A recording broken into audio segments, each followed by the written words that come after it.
நல்லா விளைஞ்ச ஏத்தங்காய் வாழைக்காயை எடுத்துக்கிடணும்.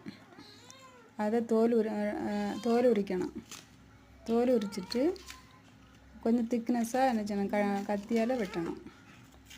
வெட்டிட்டு அதன் பிறகு ஒரு சட்டியில் கொஞ்சம் எண்ணெயை ஊற்றி நல்லா கொதிக்க வைக்கணும். கொதித்த பிறகு ஒன்று மேலே ஒட்டாமல் ஒத்தையாக போடணும். ஒத்தையாக போடும்போது நல்லா என்ன செய்யணும், ஒரு பகுதி நல்லா வெந்துடும். வெந்ததான் அதை மாற்றி போடணும்.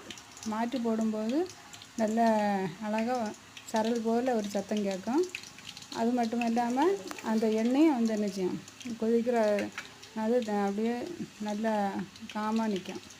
நிற்கிற நேரத்தில் நம்ம எடுத்து அதை சூடாக ஆறின பிறகு கொஞ்சம் மிளகும் கொஞ்சம் உப்பும் நல்லா நுணுக்கி அதில் தூவி நம்ம சாப்பிடும்போது ரொம்ப நல்லா இருக்கும். சாப்பிடக்கு நல்ல சாஃப்ட்னஸாக இருக்கும்.